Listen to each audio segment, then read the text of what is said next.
历经九生九世，我早已无所畏惧。 Ini hanya alur cerita. Dan jika suka alur ceritanya, mohon tidak lupa untuk di-subscribe dan di-like. Terima kasih. Langsung saja ke alur ceritanya. Pada episode sebelumnya, Qin Yang sedang mengajak tetangganya, si tua pincang untuk bermain catur. Karena aku sedang santai, aku akan bermain 2 ronde denganmu. Baik. Orang tua pincang itu mengangguk, melambaikan telapak tangannya, dan dengan aliran energi spiritual, papan catur muncul di tengah jalan. Kamu masih muda dan penuh semangat, aku yang tua pincang ini akan bertahan dulu. Itu tak bisa. Kamu tidak bisa berpura-pura lemah, aku yang akan jalan dulu. Qin Yang tersenyum, mengarahkan jarinya, dan energi spiritual membentuk bidak putih yang langsung diletakkan. Orang tua pincang itu hanya tersenyum dan meletakkan bidak hitam dengan telapak tangannya. Seorang tua dan seorang muda, duduk di depan loteng masing-masing, bermain catur di udara. Dalam sebulan, kamu naik dari tingkat kedua ke tingkat ketiga ranah lingtai. Sepertinya peningkatanmu tidak terlalu cepat. Orang tua pincang itu sesekali berbicara. Di jalan seni bela diri, jika hanya fokus pada kecepatan, maka tidak akan ada perbedaan antara kuat dan lemah di level yang sama. Lagi pula, aku bisa membunuh lawan di tingkat yang lebih tinggi. Mendengar ini, orang tua pincang itu tersenyum tipis. Jin Yanyuzi, aku belum sempat berterima kasih padamu dengan layak. Kalau kamu benar-benar ingin berterima kasih, kenapa tidak menjadi pelayanku? Qin Yang menyipitkan matanya ke arah lelaki tua di depannya. Aku bukan gadis-gadis kecil itu yang dengan mudah kamu taklukkan. Orang tua pincang itu tertawa dan berkata, meskipun aku tidak tahu mengapa Tian An begitu hormat padamu, aku bisa melihat bahwa kamu, anak muda, jelas bukan orang biasa. Tapi bagiku untuk mengikutimu sekarang, itu masih terlalu dini. Itu belum tentu. Qin Yang tersenyum lagi. Aku bahkan bisa membujuk putri kekaisaran, maka orang lain pun bukan hal yang susah. Bicaramu tinggi sekali. Orang tua pincang, berani bertaruh denganku? Qin Yang memegang bidak catur di tangannya dan berkata dengan santai, aku bisa sepenuhnya menghilangkan masalah yang mengganggu tubuhmu, tapi kamu harus menjadi pelayanku mulai sekarang. Begitu kata-kata ini keluar, tangan orang tua pincang itu sedikit bergetar. Cukup begini saja, aku orang tua pincang, sudah terbiasa sendirian, tinggal di area 36 cukup aman. Sedikit membosankan sehari-hari, tapi dengan kalian di sini, tempat ini jadi lebih hidup. Melihat kalian berlatih sepanjang hari sudah cukup memberiku hiburan. Setelah mengatakan ini, mata Qin Yang menatap tajam pada lelaki tua itu. Lalu, dia berkata perlahan, lalu, kamu tidak ingin balas dendam. Begitu kata-kata ini keluar, tubuh lelaki tua itu sedikit gemetar, jarinya bergetar tak terkendali, dan emosinya mulai bergolak. Bagaimana kamu tahu? Menatap Qin Yang, mata lelaki tua yang pincang itu menyala sesaat sebelum kembali meredup. Itu terlihat jelas. Qin Yang dengan tenang berkata, petir spiritual dalam tubuh Jiuji Leishi mengembunkan segel petir, yang secara langsung menghalangi gerbang kehidupan di antara kedua kakimu, membuatmu tidak bisa berkultivasi spiritual. Dan setiap malam bulan purnama, akan ada ledakan-ledakan di kakimu, yang akan memengaruhi gerbang-gerbang energi lainnya dalam tubuhmu. Jika segel petir itu tidak dihilangkan, bahkan jika kamu mengandalkan kekuatan Jin Yanyuzi untuk sementara menghilangkan rasa sakit, pada akhirnya, tubuhmu tetap akan mengalami masalah. Seiring dengan kata-kata Qin Yang, ekspresi lelaki tua yang pincang itu semakin memburuk. Pada saat ini, di hadapan Qin Yang, dia seperti orang telanjang. Bagaimana kamu tahu ini? Kata lelaki tua itu dengan nada dingin. Jiuji Thunder Lion adalah binatang roh tingkat 5, bagaimana mungkin bocah sepertimu yang baru berada di level ketiga lingtai bisa sangat mengetahuinya? Bagaimana aku tahu? Aku bisa melihatnya. Qin Yang tetap tersenyum samar. Bocah kecil, jika kamu tahu sesuatu yang seharusnya tidak kamu ketahui, kamu akan menjerumuskan dirimu sendiri ke dalam masalah. Itu saja. Qin Yang melambaikan tangannya dan berkata, karena kamu tidak ingin membalas dendam, Patua Pincang, maka lupakan saja, aku tidak suka mempersulit orang lain. Tapi suatu hari nanti kamu akan mengerti. Kamu bisa datang kepadaku kapan saja, aku bisa membantumu. Syaratnya tetap sama, hanya menjadi pelayan tua di sisiku. Tapi aku ingin mengingatkanmu, semakin lama waktu berlalu, semakin rendah nilai dirimu sebagai pelayan tua. Qinyang berhenti berbicara dan mengambil bidak catur di tangannya. Tak lama kemudian, Ye Ziqing dan Yun Xuanger muncul. Melihat Pak Tua dan pemuda bermain catur di seberang jalan, mereka pun menyaksikannya. Saat matahari terbenam, keduanya berpamitan. Ye Ziqing masuk ke kamar Qinyang dan dengan hati-hati merapikan ruangan. Pak Tua pincang itu, kamu tampaknya sangat tertarik padanya. Mendengar pertanyaan Ye Ziqing, Qinyang tersenyum dan berkata, aku memang sedikit tertarik pada seorang ahli seni bela diri di level 9 alam jiwa. Level 9 alam jiwa. Begitu kata-kata itu keluar, Ye Ziqing terkejut. Di seluruh ibu kota kekaisaran, hanya Kaisar Mingyong dan Dekan Tianan yang tampaknya telah mencapai level 9 alam jiwa. Sejak kapan lelaki tua pincang yang berada di level 9 alam jiwa seperti itu muncul? Tapi aku bisa melihat auranya, sepertinya tidak ada fluktuasi energi. Itu karena kekuatannya telah diblokir. Setelah menerima pukulan fatal dari segel yang terbentuk oleh kekuatan petir Jiuji Thunder Lion di dalam tubuhnya, bisa bertahan hidup saja sudah merupakan keajaiban. Qinyang berkata dengan tenang, tapi aku cukup tertarik padanya. Lalu, apakah dia bersedia? Bagaimanapun juga, dia berada di level 9 alam jiwa, sementara aku hanya di level 3 alam lingtai. Qinyang tersenyum tipis dan tidak mengatakan apa-apa lagi. Dengan dibukanya area 36, seluruh Akademi Dewa mulai menjadi lebih ramai.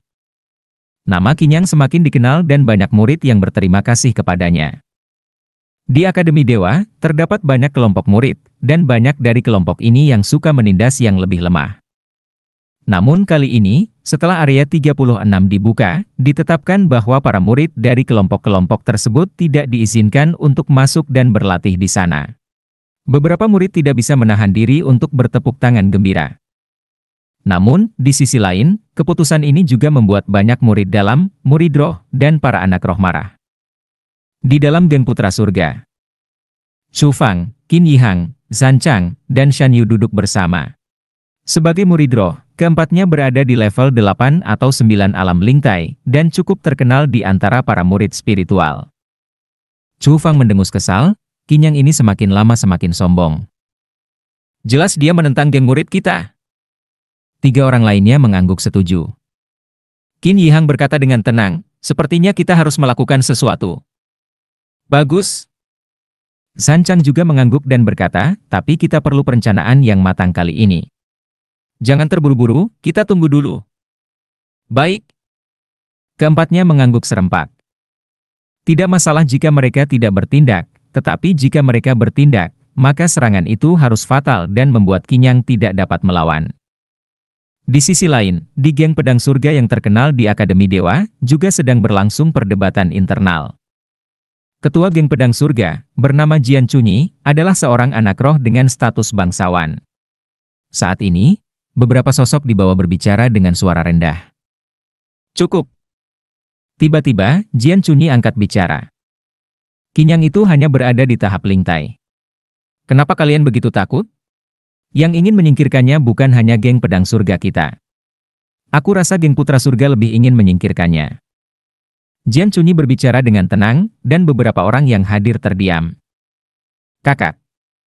Di sisi kiri Jian Chunyi, seorang pemuda menangkupkan tangannya dan berkata, menurutku Qinyang telah menyinggung semua kelompok murid kali ini. Para murid dari geng putra surga, geng Yun Xiao, dan Anran Garden pasti tidak akan membiarkannya pergi begitu saja. Kalau begitu, kita hanya perlu menonton dari pinggir saja. Ikuti saja apa yang Kice katakan. Jian Chunyi melambaikan tangannya dan berkata, aku sudah berada di puncak alam roda roh, dan aku akan segera mencapai alam jiwa.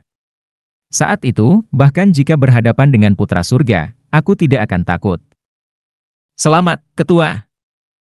Selamat, Ketua. Para murid di bawahnya semuanya menangkupkan tangan memberi hormat. Pada saat yang sama, di Akademi Dewa, di geng Yun Xiao yang terkenal, serta di Anran Garden, banyak murid juga sedang berdiskusi. Pada hari itu, saat Qinyang sedang berjalan-jalan di area 36, 2 sosok muncul di hadapannya. Tuan Muda Qin. Tuan Muda Qin. Saat itu juga, keduanya menangkupkan tangan, tersenyum dengan hormat saat melihat Qinyang. Kalian? Saya Fang Shicheng. Saya Yuan Gang. Keduanya menatap Qin Yang dan segera memperkenalkan diri. Fang Shicheng. Yuan Gang. Qin Yang mengangguk, sedikit terkesan. Ada apa? Tuan Muda Qin. Yuan Gang membuka mulutnya dan berkata dengan hormat, Anda mengelola area 36, pasti banyak hal yang harus diurus. Kami berdua bersedia mengabdi kepada Anda. Mengabdi? Qin Yang menatap keduanya. Pada tingkat ke-9 dari alam Lingtai, kekuatannya tidaklah buruk, tetapi bagaimanapun juga, dia terlihat seperti seorang penjahat. Saudara ketiga. Saat ini, terdengar suara memanggil. Qin Shan berlari mendekat dan berkata dengan senyum, kenapa kamu masih di sini? Aku punya kabar baik untukmu, Xin Xin datang. Xin Xin? Senyum muncul di sudut bibir Qin Yang. Orang ini, kenapa dia datang? Qin Shan berkata dengan nada misterius, aku dengar akademi memberikan 1 kuota tambahan untuk keluarga Qin. Anak ini adalah putra paman kedua.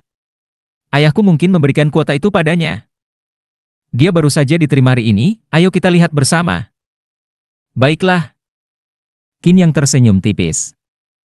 Hari itu, saat dia terbangun dan mendapatkan kembali ingatan dari kehidupan ke-9-nya, Xin Xin bahkan membelikannya peti mati. Dua sosok itu pun pergi berdampingan saat itu juga. Yuan Gang dan Fang Shicheng mengikuti mereka dari kejauhan. Qin Yang tidak menolak mereka sebelumnya, jadi sekarang mereka tidak berani pergi. Selain itu, selama ujian murid dalam akademi, mereka adalah salah satu dari sedikit orang yang melihat kekuatan sejati Qin Yang. Jika mereka mengikuti Qin Yang, mereka pasti akan mendapatkan peluang besar di Akademi Dewa. Qin Yang mengikuti Qin Shan menuju paviliun perlengkapan. Saat ini, di luar paviliun perlengkapan Akademi Dewa, banyak murid muda berdiri dengan ekspresi tegang. Bagi anak-anak dari ratusan wilayah dan kota di Kekaisaran Beiming, Akademi Dewa adalah tempat suci yang tidak boleh disentuh, tempat yang dapat mengubah hidup mereka. Mereka beruntung bisa masuk ke akademi ini, jadi sulit untuk tidak bersemangat. Di dalam paviliun perlengkapan, ratusan pemuda dan pemudi berkumpul. Di antara mereka, ada beberapa sosok yang menonjol. Di tengah kerumunan, seorang pemuda berkulit cerah mengenakan pakaian mewah dengan ekspresi sombong. Dia memandang sekeliling dengan penuh penghinaan. Bagaimana para kampungan ini bisa terpilih? Pemuda itu mendecak dan berkata, pangeran benar-benar merendahkan dirinya dengan membiarkan mereka bergabung. Tuan ke-13 benar sekali. Di samping pemuda itu, seorang pemuda berbaju hitam dengan rambut panjang terikat tersenyum dan berkata, orang-orang ini tidak lebih dari ayam kalkun. Bagaimana mereka bisa dibandingkan dengan Anda? Ye Cheng, ku dengar Ye Ziking dari keluargamu sudah mencapai tingkat Lingtai. Pemuda yang dipanggil Tuan ke-13 itu berkata dengan nada menggoda, aku dengar Ye Ziking sangat berbakat dan cantik. Menurutku, kapan kamu akan mengenalkannya pada pangeran? Jika Ye Cheng masuk Akademi Dewa, dia pasti akan direkomendasikan oleh Tuan ke-13. Ye Cheng berkata dengan hormat. Tuan ke-13 adalah putra ke-13 Kaisar Mingyong saat ini. Baru berusia 15 tahun, tetapi sudah mencapai alam Kimen, menunjukkan bakat luar biasa. Keluarga Ye memang keluarga besar di Kekaisaran Beiming, tetapi di hadapan keluarga kerajaan, mereka tetap harus merendahkan diri. Diam! Saat itu, suara berwibawa terdengar dari depan. Seorang tetua berjalan keluar, menatap ratusan orang dan berkata, kalian semua adalah para jenius muda yang dipilih dengan cermat oleh Kekaisaran. Kali ini, saat memasuki Akademi Dewa, kalian harus memulai sebagai murid halaman luar. Sekarang, kita akan mengukur tingkat kalian dan menguji kekuatan dasar kalian. Tetua itu menunjuk ke sebuah batu besar di depannya dan berkata, sekarang, secara bergiliran, gunakan kekuatan terbaik kalian untuk memukul batu ini. Jangan khawatir, ini hanya untuk pencatatan, dan tidak akan mempengaruhi penerimaan kalian ke Akademi Dewa. Mendengar ini, para murid mulai berdiskusi. Uji kekuatan? Pangeran ke-13 tersenyum ringan dan berkata, kurasa tidak ada yang bisa menandingiku. Itu sudah pasti. Ye Cheng menyelamkan tangannya dan berkata dengan tersenyum, dengan fondasi Tuan ke-13, setidaknya kekuatannya 10.000 kati. Mendengar ini, Pangeran ke-13 mengangguk puas. Perlahan, satu persatu murid maju dan mulai mengukur kekuatan mereka. Di antara kerumunan, seorang pemuda bertubuh gemuk dengan kepala besar dan mata kecil tampak berputar-putar dengan penuh semangat. Dia adalah Qin Xinxin. Qin Xinxin sangat bersemangat saat ini. Ketika Qin Yang meninggalkan kota Lingyun, dia tidak menyangka bahwa beberapa bulan kemudian, dia akan memiliki kesempatan untuk masuk Akademi Dewa. Saat ujian berlangsung, terdengar suara kagum dari para murid. Ye Cheng, 13.000 kati. Suara pengumuman sang tetua terdengar, dan semua orang tercengang. Mencapai 13.000 kati sudah merupakan pencapaian luar biasa. Tetua itu tersenyum dan berkata, bagus sekali. Alam 8 gerbang seharusnya sekitar 10.000 kati. Ye Cheng, Ye Ziking dari keluargamu sangat berbakat. Kamu harus berusaha lebih keras. Terima kasih atas pujiannya, tetua. Ye Cheng tersenyum dan mundur. Minghan. Saat itu, sang tetua memanggil nama lain. Semua orang langsung menahan napas. Minghan, pangeran ke-13 dari keluarga Kekaisaran Beiming, dikatakan telah mencapai alam 9 gerbang bintang pada usia 15 tahun. Mendengar namanya, Minghan maju dengan tangan di belakang punggungnya. Dia mengepalkan tinjunya dan memukul batu itu dengan penuh percaya diri. Boom! Cahaya bersinar dari batu besar. 25.000 kati. Ruangan langsung menjadi sunyi. 25.000 kati. Semua orang tak percaya. Minghan berdiri dengan bangga, menerima tatapan kagum dari para murid. Ye Cheng segera maju dengan penuh sanjungan, pangeran ke-13 memang seorang jenius sejati. Di antara ratusan murid ini, Anda pasti yang paling menonjol. Itu sudah pasti. Minghan tersenyum sombong. Melihat adegan ini, Qin Xinxin mendecakkan lidahnya. Hanya 25.000 kati? Di alam 9 gerbang bintang, 25.000 kati masih dianggap luar biasa? Qin Xinxin mencibir. Qin Xinxin. Saat itu, seorang tetua memanggil namanya, dan Qin Xinxin maju ke depan. Akademi Dewa sekarang jadi peternakan babi? Minghan tertawa melihat tubuh Qin Xinxin. Orang sepertinya juga bisa masuk? Dia pasti hanya akan menjadi pelayan seumur hidup. Tuan ke-13 benar. Kurasa dia pasti masuk lewat koneksi. Ye Cheng mengejek. Kalau Akademi Dewa adalah peternakan babi, bukankah kalian semua juga babi? Qin Xinxin menyeringai dan berkata, kalau ingin menghina orang lain, sebaiknya pikirkan dulu diri sendiri. Beberapa murid di sekitarnya langsung tertawa. Minghan maju dengan ekspresi marah dan membentak, kamu tahu siapa aku? Dan kamu tahu siapa aku? Qin Xinxin mengejek.